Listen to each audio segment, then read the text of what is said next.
में बीजेपी कार्यकर्ताओं का उग्र प्रदर्शन और ममता सरकार के खिलाफ बीजेपी ने मोर्चा खोला। और इसी के खिलाफ आपको बता दें कि प्रदर्शनकारियों ने पुलिस पर पथराव भी किया है। बड़ी खबर, पुलिस ने दागे आंसू गैस के गोले और उस वक्त पुलिस और प्रदर्शनकारियों के बीच झड़प भी देखने को मिली है। तो बड़ी खबर कोलकाता से सामने आ रही है। अहम तस्वीरें भी आपको स्क्रीन पे दिखा रहे हैं, जहां पर टीएमसी के खिलाफ बीजेपी की तरफ से प्रदर्शन किया जा रहा था। हालांकि इसके बाद कोलकाता पुलिस से प्रदर्शनकारियों की झड़प भी हुई है और बताया जा रहा है कि इस दौरान प्रदर्शनकारियों की तरफ से पुलिस पर पथराव भी किया गया, जिसके बाद पुलिस ने लाठीचार्ज भी किया है।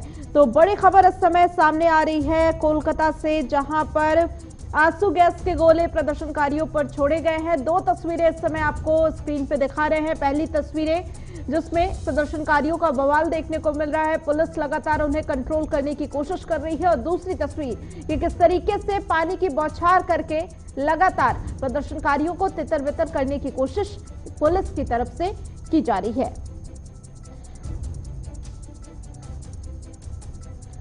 और इसी खबर पर ज्यादा जानकारी के साथ हमारे संवाददाता कुणाल इस समय न्यूज रूम से लाइव जुड़े हुए हैं, सीधे उनका रुख करेंगे। कुणाल, क्या कुछ अपडेट मिल रही है? कहा जा रहा है कि कई बीजेपी के नेता हैं जिन्हें हिरासत में भी ले लिया गया है, क्या जानकारी?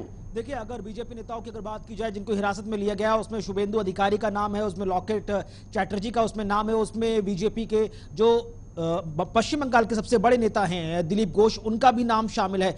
बड़ी बात है कि जिस तरह से प्रोटेस्ट आज बीजेपी करती हुई नजर आ रही है, उसको नाम दिया गया है नबना चलो। नबना चलो एक बंगाली शब्द है जिसको जब हम हिंदी में ट्रांसलेट करते हैं तो उसका मतलब निकलकर सामने आता है सचिवालय तक मार्च। अब जिस चीज की बात कही जा रही थी, क्योंकि इसकी परमिशन नहीं थी पश्चिम बंगाल प्रशासन की तरफ से, ममता सरकार की तरफ से किसी भी तरह के प्रोटेस्ट की, किसी तरह के मार्च की इजाजत नहीं दी गई थी। उसके बावजूद भी जगह जगह पर बीजेपी की तरफ से तमाम मार्चों का आयोजन किया गया। बाकायदा कहा जा रहा है कि कम से कम 8 से 9 ट्रेनें बुक की गई, किराए पर ली गई। और यहां से चाहे बात कर ली जाए, चाहे पश्चिमी बर्धमान की हम बात कर लें, चाहे हम बोलपुर की हम बात कर लें, चाहे हावड़ा की हम बात कर लें, चाहे मदीनापुर की हम बात कर लें, इन तमाम जगहों से, अलग अलग इलाकों से जो बीजेपी के कार्यकर्ता थे वो सीधे नबना चलो अभियान में भाग लेने के लिए आ रहे थे। लेकिन इसी दौरान जगह जगह पर पश्चिम बंगाल प्रशासन की तरफ से भी बैरिकेडिंग लगाई गई थी और उस बैरिकेडिंग को तोड़ने के दौरान जो वहां का लोकल एडमिनिस्ट्रेशन था उसके साथ बीजेपी की झड़प हुई है।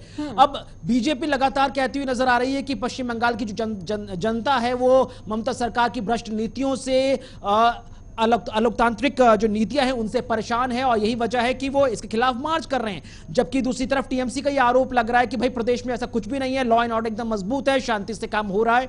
लेकिन कहीं ना कहीं जो सरकार है और जो प्रशासन है उसको अस्थिर करने के लिए बीजेपी इस तरह के हथकंडे अपना रही है। अगर हम बात करें पश्चिमी बर्धमान और हावड़ा की, तो ये दो ऐसे इलाके हैं जहां पर सबसे ज्यादा इस वक्त जो क्लैशेस हैं जो आम आदमी बीजेपी और पश्चिम बंगाल पुलिस के बीच, वो सबसे ज्यादा नजर आए हैं। और यही वजह रही इन्हीं दो इलाकों से शुभेंदु अधिकारी, लॉकेट चैटर्जी और दिलीप घोष की गिरफ्तारी भी हुई है। अभी भी कहा जा रहा है कि कई ऐसे इलाके हैं जहां पर लगातार जो तनाव की स्थिति है वो बनी हुई है। जो पश्चिम बंगाल का जो प्रशासन है वो लगातार इस पूरी स्थिति पर कंट्रोल बनाए हुए, लेकिन उसके बावजूद कई ऐसे इलाके हैं जहां पर कंट्रोल होता हुआ नजर नहीं आ रहा। तस्वीरें लगातार हम टीवी स्क्रीन पर अपने दर्शकों को दिखा रहे हैं किस तरह से जगह जगह पर जाम लगा है। और यह तक कहा जा रहा है कि जो सेंट्रल कोलकाता है वहां पर जो सरकारी संपत्ति है उसका बहुत हद तक नुकसान भी हुआ है।